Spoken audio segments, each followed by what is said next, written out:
Karena itu ingin saya tekankan di sini yang pertama, pemaknaan zakat fitri lebih ditekankan kepada makanan untuk disalurkan kepada orang-orang yang kesulitan mendapatkan makan saat dia akan menjelang Idul Fitrinya. Karena itu teman-teman sekalian, saya ingin langsung kepada bagian ini, ketentuannya. Karena itu saya ingin ambil dari bentuknya jumhur ulama, khususnya di madhab Malikiyah, pengikut Imam Malik, madhab Syafi'i, Imam Syafi'i, madhab Hambali, mengikut Imam Ahmad bin Hanbal, dan sanadnya tersambung kepada Nabi sallallahu alaihi wasallam dalam konteks ini. Ya, jumhur bersepakat bahwa zakat fitri dikeluarkan dalam bentuk makanan. Jelas? Karena tujuan pokoknya untuk memberikan kesempatan pada orang yang tak dapat makanan supaya bisa makan dan membatalkan puasanya saat masuk hari raya itu. Jadi dalam konteks ini, panitia penerimaan kalau ingin ikut yang jumhur ini, Anda bisa saja dari orang yang zakat, mau ngasih zakat fitri, bisa Anda terima dalam bentuk uang, tapi saat dikeluarkan kepada orang yang memerlukan itu, sesuai kualifikasi hadis, tu'matan lil masakin, diberikan pada orang yang kesulitan mendapat makanan, maka keluarkan dalam bentuk makanan. Ya, maka dalam mazhab jumhur, terima dari orang zakat, boleh langsung menggunakan makanannya, atau dia titipkan uang kepada Anda pengelola, tapi uang itu Anda konversi dalam bentuk makanan untuk disalurkan kepada orang yang membutuhkan tadi. Jelas? Nah, bisa Anda misalnya kemas dalam bentuk makanan pokok. Ada berasnya, ada minyaknya, ada sardennya, ada macam-macam dan sebagainya. Satukan, salurkan.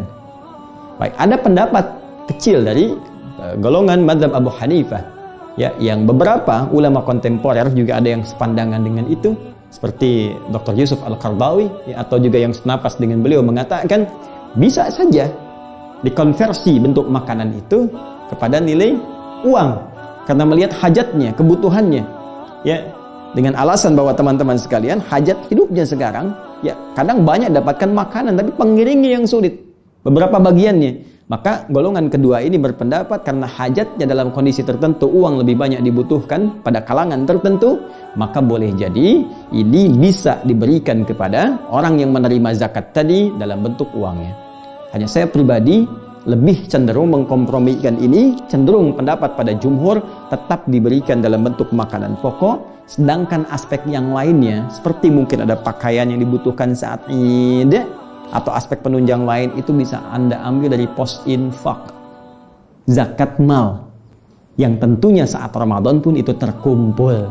Jadi Anda bisa satukan zakat fitri untuk makanannya, amplopnya dipisah dari pos zakat mal atau infak, satukan dengan makanan pokok, berikan kepada penerimaan.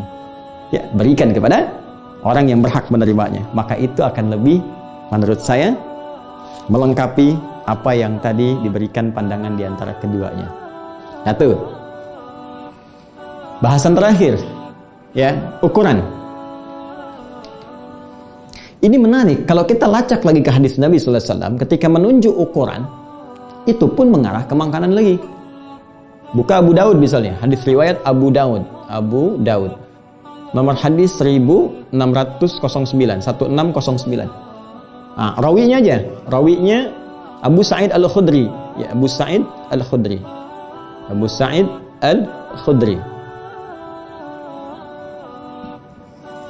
Beliau mengatakan, kunna nu'tiha fi zamani an-nabi sallallahu alaihi wasallam. Kami ini kalau sejak zaman Nabi selalu mengeluarkan zakat fitri itu min ta'amin, bentuknya selalu makanan. Ya. Zaman Nabi ada dinar, ada dirham, tapi yang dikeluarkan apa? Dikeluarkan makanan. Yang lain berargumen ya karena uang dinar dirham sedikit yang punya, kalau makanan banyak yang punya. Karena itu setiap orang berpotensi bisa mengeluarkannya. Nah, tapi kita ambillah yang pokok ke sini. Kata Abu Sa'id Al-Khudri radhiyallahu ta'ala anhu, kami biasa keluarkan zaman Nabi itu dalam bentuk apa? Makanan. Kadarnya bagaimana? Sa'an min tamarin, satu sa'. Ya, dari kurma, tamar. Au sa'an min sya'irin, atau kadang kami keluarkan satu sa' dalam bentuk gandum. Ya, kurma, gandum, satu sa'. Satu sa' itu kalau konversi sekarang 2,5 kilogram, ya, atau juga bisa 3,5 liter, ya. Ustadz, gimana nyari kurma? Apakah harus kurma? Atau harus gandum Ustaz? Sesuai dengan hadis. Nah, teman-teman ada yang melihat di sini dengan metode analogi kias. Zaman Nabi sampai sekarang orang Arab makanan pokoknya kurma. Orang Arab makanan pokoknya beras. Bagi yang makan beras. Tapi umumnya orang Arab makanan pokoknya apa? Kurma dan atau gandum. Kurma dan atau gandum. Nah, karena dilihat, oh ini kan makanan pokok, berarti kata para ulama, setiap tempat kalau makanan pokoknya berbeda, maka makanan pokok itu yang dikeluarkan bentuk zakat. Tidak harus sama berupa kurma atau gandum. Nah, sekarang apa makanan pokok kita?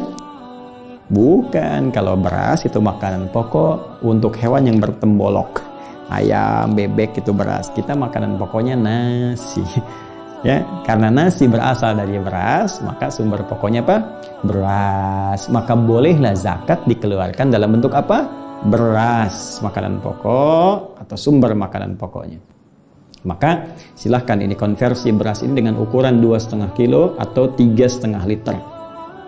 Ya, dengan niat apa?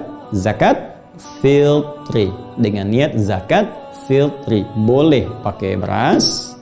Baik. Dengan ukuran ini, atau kalau Anda ingin keluarkan dalam bentuk uang, panitia menerima, dikonversi ini senilai berapa yang premium, misalnya cari yang paling bagus, ya, misalnya berapa nih, ya, 50.000 atau di bawah itu atau 45.000, ya, cari sekilonya berapa, kalikan 2,5 kilo atau 3,5 liter, seukuran itu keluar berapa.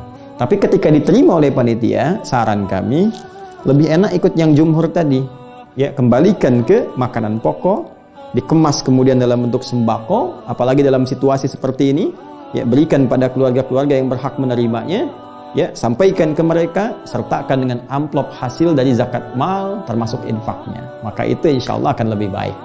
Alih-alih Anda berikan kemudian, ya, uang saja, tak ada makanan pokoknya, bisa beralih fungsi. Tiba-tiba diberikan pulsa, nanti hilang fungsi zakatnya.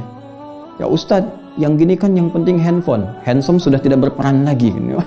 Maka tidak masuk pada konteks pembahasan zakatnya.